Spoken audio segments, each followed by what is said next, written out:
하나님이 어떤 분이신지를 알아간다는 것은 너무나 행복한 일입니다. 여기서 안다는 것은 그냥 지식적으로만 안다는 의미가 아닙니다.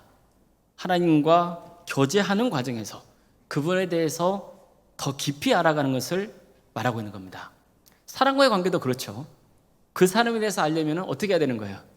만나봐야죠. 그리고 시간을 가지고 같이 보내봐야 됩니다. 그럴 때에 그 사람에 대해서 더 깊이 알 수 있는 거죠. 하나님을 알아가는 것도 마찬가지예요. 하나님이 어떤 분이신지를 알려면 우선 성경을 가까이 해야 됩니다.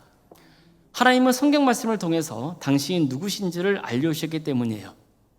하지만 하나님은 성경을 우리에게 주신 진짜 목적이 있는데 그것은 당신에 대해서 지식적으로만 알려주려는 게 아니에요. 그 성경을 통해서 우리와 인격적인 교제를 나누고 싶으신 거예요. 그래서 우리는 평소에 성경을 통해서 하나님을 만날 수 있습니다. 하나님을 알기 전에는 성경이 내 상과는 무관할 수밖에 없어요. 그러나 하나님을 알고 그분과 교제하게 되면서부터는 상황이 달라지는 거예요. 하나님은 성경을 통해서 내게 말씀합니다. 나도 성경을 묵상하면서 하나님의 뜻을 깨닫기도 하고 또 그분에 대해서 더 많은 것을 알게 되죠. 그러면서 갈수록 하나님과 나의 관계가 깊어지는 거예요. 그러다 보면 성경은 하나님이 나를 위해 쓰신 사랑의 편지라는 것을 깨닫게 되는 겁니다. 그럴 때 또 다른 변화가 일어납니다. 이 세상은 하나님의 손길이 닿아 있는 작품이라는 것을 알게 되는 거예요. 이 세상이 하나님에 대해 알려주는 것들로 가득 차 있다는 것이 보이기 시작하는 거죠. 예를 들어서 가족 중에 장애인이 있잖아요. 그러면은 세상을 바라보는 시선이 바뀐다고 하죠. 그전에는 별로 눈에 띄지 않았던 장애인들이 눈에 들어오기 시작하는 거예요. 또 내 가족과 유사한 장애가 있는 사람이 더 눈에 잘 띈다고 하죠. 자식이 군대가 있으면 어떻습니까? 길거리에 지나다니는 군인을 볼 때 예사롭지가 않잖아요. 한 번 더 눈길이 가기 마련이거든요. 노점상에서 일하시는 부모님을 둔 자녀라면 길거리에서 물건을 파는 어르신을 볼 때 부모의 생각이 나는 거죠. 그래서 5,000원치만 사면 되는데 굳이 10,000원어치를 산단 말이에요. 하나님과의 관계도 그렇습니다. 전에는 전혀 보이지 않았는데 하나님을 알아가면서 보이기 시작하는 게 있어요. 이전에는 그저 때가 되면 당연히 꽃이 피고 열매를 맺는다고 생각했어요. 하지만 이제는 그 모든 것이 하나님이 행하신 기적의 역사를 보이는 거죠. 밤이 지나면 아침이 오고 봄, 여름, 가을, 겨울 이렇게 계절의 변화가 찾아오고 새 생명에 태어나고 자라는 모든 과정들 이것들이 그저 우연이라고 보기에는 너무나 체계적이고 정교하다는 것을 알게 되는 거예요. 하나님이 세상을 질서 있게 창조하시고 운행하게 하셨다는 것을 깨닫게 되는 거죠. 나라는 존재가 우연히 태어난 게 아니라는 것을 깨달아요. 하나님이 나를 지으시고 생명을 불어넣으셨으며 나와 동행하신다는 것이 느껴지는 거예요. 어떤 일이 생기잖아요? 그럼 전에는 재수없어서 그랬단 말이에요. 어떻게 하지부터 말이 나와요. 그런데 이제는 어때요? 하나님의 뜻이 뭘까? 하나님이 이걸 통해서 어떻게 역사하실까? 이런 생각이 드는 거예요. 세상에 일어나는 모든 일이 다 하나님의 역사 안에 있다고 믿기 때문이죠. 하나님과 교제가 깊어질수록 내가 바르게 살아야 한다는 마음이 들어요. 전에는 그렇지 않았는데 이제는 양심에 거리끼는 것들이 생겨요. 저주하고 싶고 원망스러운 대상이 있잖아요. 그런데 이제는 그 사람을 바라볼 때 불쌍한 마음이 드는 거예요. 이 모든 게 무엇 때문에 일어나는 변화일까요? 하나님 때문이에요. 물론 불신자들도 어느 정도는 이런 것들을 깨달을 수는 있습니다. 하지만 하나님을 인격적으로 만났을 때 이 모든 게 선명해지는 거예요. 하나님이 이 세상을 창조하셨고 모든 것을 다스리신다는 진리를 알았기 때문이죠. 이 세상에는 너무나 추악한 악도 있어요. 어둠의 권세가 강해요. 인간이 얼마나 추하고 약하고 어리석은지도 보여요. 그러나 이 모든 걸 사랑으로 덮어주시고 악을 선으로 바꿔주시는 하나님의 권능을 믿습니다. 그래서 결국 선이 악을 이긴다는 소망 속에 살아갈 수 있는 거예요. 하나님과 교제하면서 나도 모르게 사랑이 자라고 현실은 별로 달라진 게 없는 것 같아도 소망이 있다고 믿어요. 인생의 의미, 살아가는 가치가 분명해지는 거예요. 그래서 인생을 대하는 태도, 살아가는 자세, 행동이 달라질 수밖에 없는 거죠. 그러니 하나님을 의지하며 사는 게 너무 좋은 거예요. 하나님을 믿는다는 게 얼마나 큰 축복인 줄을 알아요. 하나님을 믿는 성도가 누리는 행복이죠. 오늘 본문으로 한번 들어가 보겠습니다. 하나님은 드디어 이스라엘 백성들을 가나안 땅 근처까지 인도하세요. 이제는 하나님이 약속하신 땅으로 들어갈 날이 얼마 남지 않았어요. 이스라엘 백성들은 가나안 땅 바로 근처에 모압 평지에 진을 쳤어요. 그러니까 이 이스라엘 백성들을 두려워하는 사람이 생기는 거예요. 누가 두려울까요? 이스라엘 백성들이 모압 평지에 진을 쳤기 때문에 모압 왕 발락이 두려움했던 거예요. 모압 왕 발락은 이스라엘 백성들이 이전에 강한 민족을 이긴 것을 알았어요. 그리고 그의 두 눈으로 이스라엘 백성들의 수가 엄청나게 많다는 것을 보게 된 거예요. 그러니 그들과 맞섰다가는 결코 이길 수 없다고 여겼던 거죠. 그래서 당대에 아주 유명했던 복술과 발람을 불러서 이스라엘을 향해 저주를 선포하게 하려고 했던 거예요. 그러면 자기가 전쟁에서 승리할 수 있다고 믿었어요. 주술의 힘에 의지한 거예요. 당시 사람들은 복술이나 점술 등으로 인간의 운명을 바꿀 수 있다고 여겼어요. 발람도 그런 믿음이 있었던 거죠. 하지만 어떻습니까? 그의 계획대로 됩니까? 안 돼요. 무엇 때문이죠? 하나님께서 이미 다 손을 써 놓으셨기 때문이에요. 하나님은 복수가 발람을 먼저 만나셨어요. 그리고 그에게 이렇게 말씀하세요. 이스라엘 백성들을 향해서 저주하지 마. 그들은 내가 축복한 백성이야. 절대 건들면 안 돼. 이렇게 경고하세요. 또 손에 칼을 든 하나님의 사자를 직접 보게 하셔서 두려움에 떨게 했단 말이에요. 그래서 발람 입장에서는 내가 하나님의 말씀을 듣지 않으면 큰일 나겠구나. 그런 마음을 심어준 거예요. 그래서 어쩔 수 없이 그는 하나님의 뜻을 따를 수밖에 없게 된 거죠. 발락 왕은 발람을 만나니까 그를 데리고 이스라엘 진영이 한눈에 보이는 바알의 산당으로 올라가요. 그리고 이제 발람이 이스라엘 향해서 저주를 선포하기를 기대했어요. 하지만 어떻습니까? 발람은 저주합니까? 축복합니까? 축복하는 거예요. 그는 이렇게 선포했어요. 하나님이 저주하지 않으신 자를 내가 어찌 저주하며 꾸짖지 않으신 자를 내가 어찌 꾸짖을 수 있겠느냐. 무슨 뜻입니까? 오직 축복과 저주의 권세는 하나님께 달려있다는 거예요. 정말로 이 예배 가운데 함께하는 모든 성도님들이 이 진리를 미룰 수 있기를 바랍니다. 도대체 어느 누가 저주받은 인생을 살고 싶겠어요? 다 축복된 인생을 살고 싶지 않으십니까? 그렇다면 축복을 부어주시는 권세가 누구에게 있는지를 알아야 되는 거예요. 하나님이야말로 복의 근원이세요. 하나님의 축복을 부어주시면 축복을 받는 거예요. 반대로 하나님이 저주하면 저주를 받는 거예요. 이처럼 축복과 저주의 권세는 하나님께 있습니다. 왜 복수가 발람은 이스라엘을 향해서 축복을 선포해야 했습니까? 하나님께서 그들을 축복하셨기 때문이에요.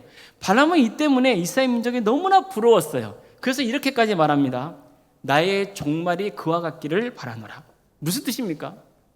내 여생도 이스라엘 민족과 같았으면 좋겠다는 거예요. 이스라엘 백성들은 하나님의 축복을 받은 민족이라는 것을 알았기 때문이에요.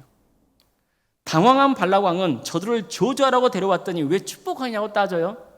하지만 발람이 뭐라 그래요? 하나님이 주신 말씀을 내가 어찌 거역할 수 있겠느냐고 하잖아요. 그러자 발락 왕은 이번에는 비스가산 꼭대기로 발람을 데려가요.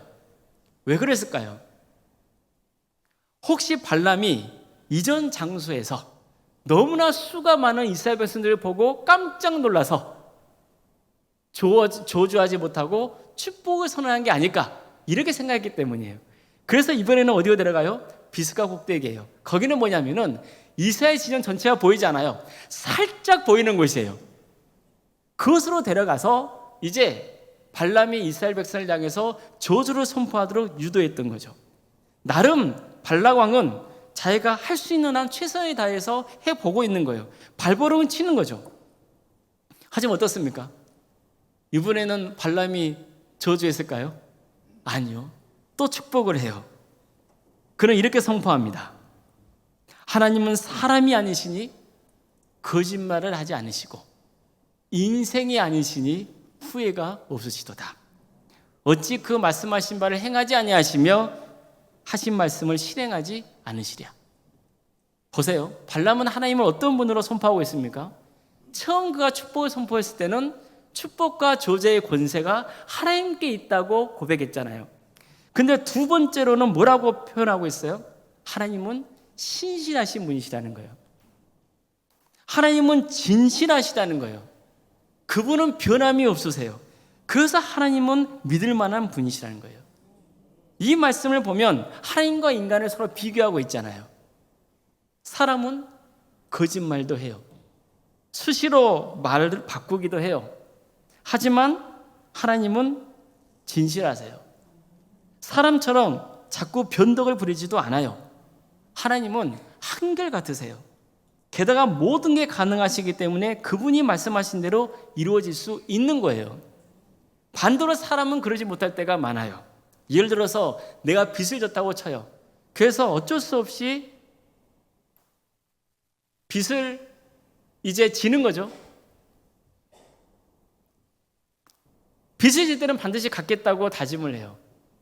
하지만 최선을 다해도 일이 잘 안 돼서 못 갚을 수도 있어요.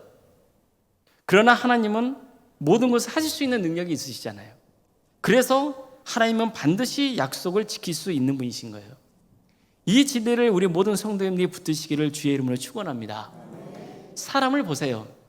얼마나 변덕이 심해요. 하나님이라고 하는 거울에 내 자신을 비춰보면 내 마음이 작은 바람에도 얼마나 이리저리 흔들리는 갈대와 같은지 몰라요.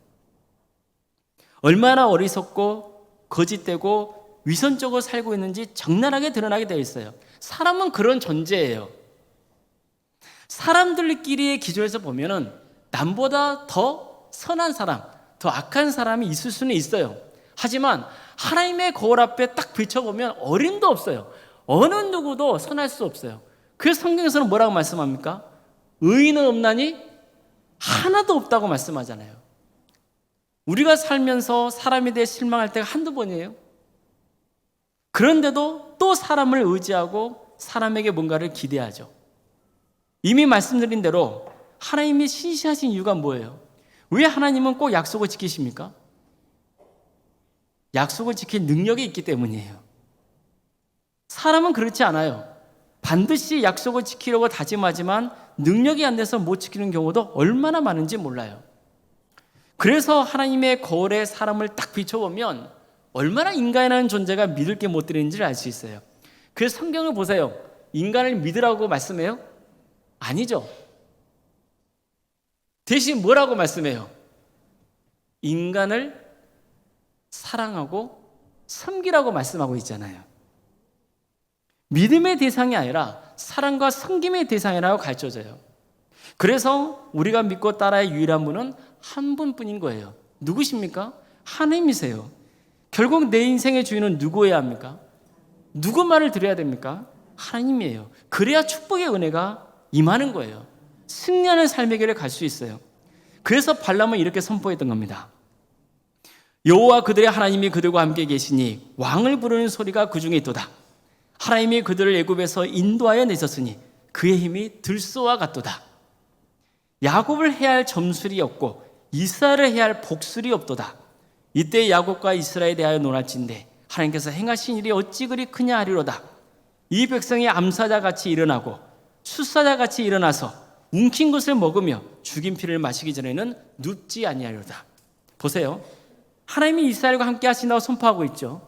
이스라엘 백성들이 왕이신 하나님을 부르는 소리가 너무나 우렁차다고 해요. 이것은 어떤 의미냐면은 전쟁을 승리로 이끈 왕을 향해서 백성들이 환호하는 모습을 보여주고 있는 거예요.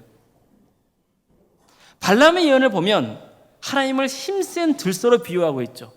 또 이스라엘을 먹잇감을 잡으려고 달려드는 사자에 비유하고 있어요. 즉 왕이신 하나님이 들소와 같은 힘으로 물리치고 있고 사자와 같은 이스라엘 백성들이 하나님의 뒤를 따르면서 적들을 물리치는 장면을 그리고 있는 거예요. 자, 그렇다면 이스라엘 민족은 강해요, 약해요? 강하다는 거예요. 얼마나 강한 민족인지를 강조하고 있는 거예요. 자, 그럼 이스라엘은 뭐 때문에 강한 겁니까? 하나님 때문이죠. 하나님의 축복을 보여주시고 함께 하시기 때문에 강한 거예요. 발람은 점수가였고 복술가였어요. 점을 치면서 축복과 저주를 선포하는 게 그의 능력이었어요. 하지만 이런 게 하나도 통하지 않는다는 것을 알았어요. 그러니 하나님이 함께 하시는 이스라엘을 도저히 당해낼 재간이 없었던 거예요. 따라서 발람은 사람들이 이스라엘 백성들에게 이렇게 물을 것이라고 했어요. 하나님께서 행하신 일이 어찌 그리 크냐는 거예요. 하나님의 행하신 일이 어찌 그리 크냐? 무슨 뜻이에요? 하나님의 행하신 놀라운 일을 보고 세상 사람들이 하나님께 경배와 찬양을 올려드린다는 거예요. 하나님이 어떤 분이신지 알아간다는 것, 그것은 정말 행복한 일입니다. 그분에 대해서 알아갈수록 삶은 더욱더 풍성해지는 거예요. 얼마나 위로가 되고 힘이 되는지 몰라요. 특별히 보세요. 우리의 행복을 갉아먹는 것은 뭐예요? 불안이에요. 그럼 왜 불안한 겁니까? 내 인생을 스스로 책임질 수 없다는 것을 알기 때문이에요. 어렸을 때 보세요. 어린 아이들은 부모를 의지하잖아요. 당연히 자기는 의지하며 사는 건 줄 알아요. 부모에게 의지하면서 미안해합니까? 그러지 않잖아요. 근데 자라면서 힘이 생기면 어떻게 해요? 내 스스로 모든 걸 다 할 수 있다는 생각을 갖잖아요. 근데 정말 그렇습니까? 그때로 안 그래요. 근데 정확하게 내 스스로 모든 것을 할 수 없다는 것을 알 때가 와요. 언제죠? 이제 나이가 들면. 그때는 확실하게 알아가는 거예요. 이게 얼마나 진리인지를 깨닫게 돼요. 인생은 원래가 불안정해요. 그래서 두려움, 걱정, 근심, 마음의 혼란이 가득할 수밖에 없어요. 그러다 보니까 조급한 거예요. 스스로 문제를 해결해 보려고 발버둥을 쳐요. 얼마나 살아보겠다고 많은 사람들이 발버둥 치면서 살아갑니까? 하지만 기억하십시다. 아침 안개를 몰아내려고 카드를 휘두를 필요는 없는 거예요. 무슨 말인지 아시겠어요? 아침 안개를 몰아내려고 막 카드 휘둘러요? 아무 소용없어요. 아침 안개가 자욱하게 꼈어요. 앞이 안 보여요. 근다고서 카드 휘두르면 아침 안개가 사라집니까? 안 사라져요. 그럼 언제 안개가 사라져요? 해가 뜨면 사라져요. 흔적도 없이 사라져요. 한순간에 사라져요. 이처럼 아침 안개가 자욱하게 꼈다면 칼을 휘두르지 말고 해가 뜨기를 기다려야 되는 겁니다. 신앙생활도 마찬가지예요. 인생의 길이 마찬가지인 거예요. 우리 오늘 본문 보세요. 하나님은 사람이 아니시니 거짓말을 하지 않으시고 인생이 아니시니 후회가 없으시도다. 어찌 그 말씀하신 바를 행하지 않으시며 하신 말씀을 실행하지 않으시랴. 사람은 어떤 존재라는 거예요? 거짓말하고 후회하는 존재예요. 자기 말에 책임을 지지 못해요. 자기에게 늘 유리한 대로 말을 바꿔요. 사람의 마음은 늘 흔들리는 갈대와 같아요. 왜입니까? 불안하기 때문에 그래요. 그렇다면 그 불안을 잠재울 수 있는 비결이 뭘까요? 성경 말씀에 그 비결을 말씀하고 있는 거예요. 나의 영혼아 잠잠히 하나님만 바라라. 물은 나의 소망은 그로부터 나오는도다. 여호와 앞에서 잠잠하고 참고 기다리라. 자기 길이 형통하며 악한 꾀를 이룬 자 때문에 불평하지 말지어다. 사람이 여호와의 구원을 바라고 잠잠히 기다림이 좋도다. 자, 이처럼 불안하고 흔들릴 때는 오히려 잠잠히 하나님을 바라라는 거예요. 하나님을 바라보면서 그분의 때를 기다리라는 거예요. 마음이 막 흔들리더라도 조급하게 굴지 말고 절망하거나 낙심하고 그냥 그렇게 살지 말고 묵묵히 하나님의 때를 기다리며 살라는 거예요. 고난 중에도 하나님의 구원을 기대하면서 기다리라는 거예요. 아침 안개를 몰아내려고 칼을 휘두를 필요는 없는 거예요. 잠잠히 하나님의 때를 기다리며 주어진 일을 성실하게 해나가는 겁니다. 우리 하나님이 어떤 분이시기 때문이에요? 진실하시고 변덕을 부리지 않으시고 약속하신 것은 반드시 지키시는 전능하신 분이시기 때문이에요. 하나님께 삶을 맡겨드리는 거예요.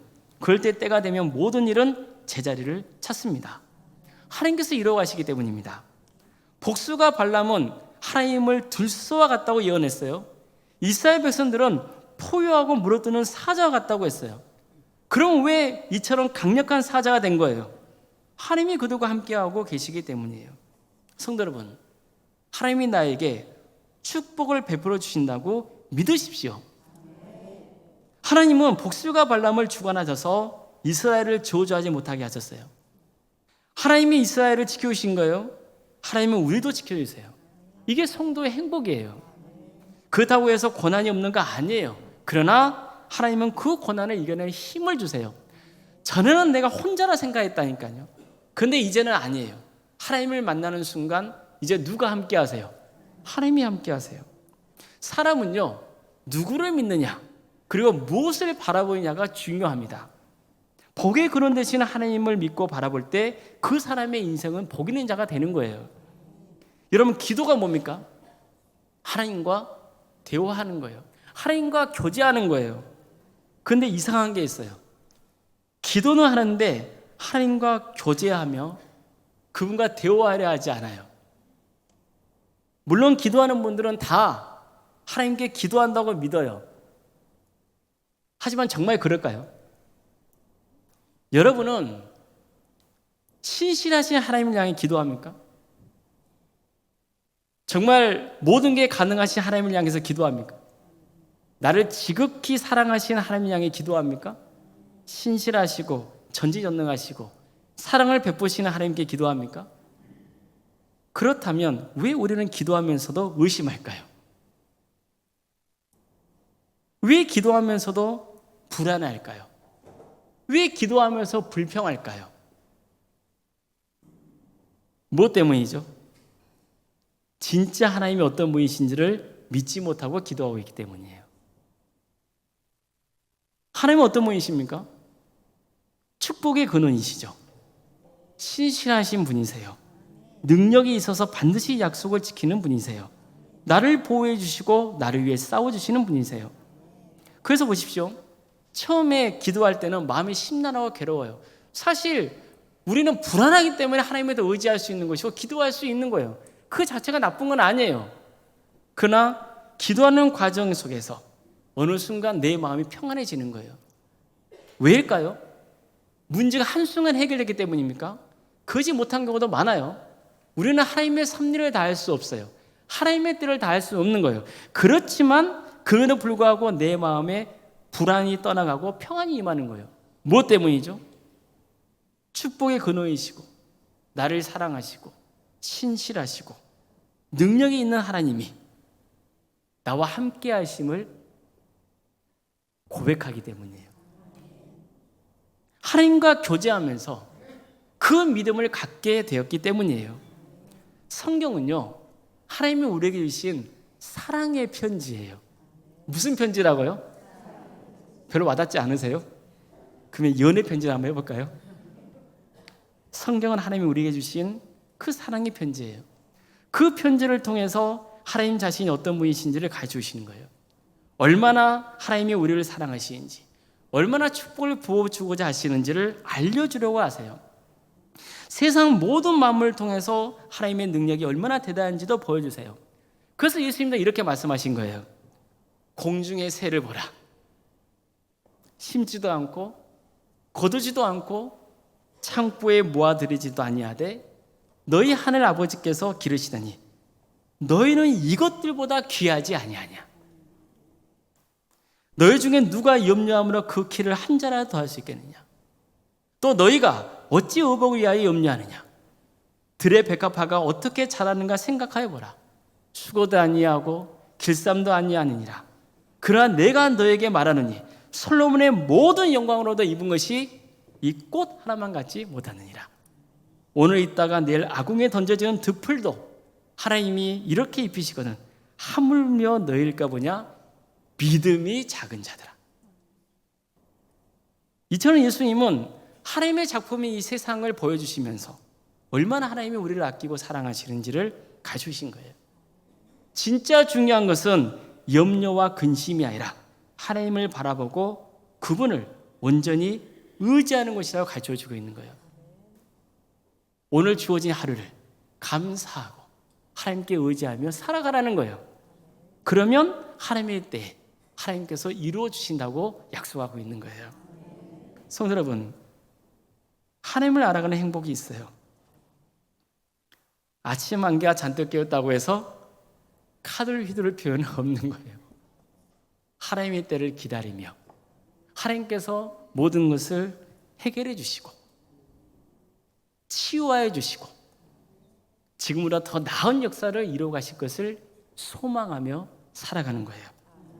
아무쪼록 우리 모든 성도님들의 삶 가운데 하나님의 위로와 평강이 늘 함께 하시기를 주의 이름으로 축원합니다. 기도하시겠습니다.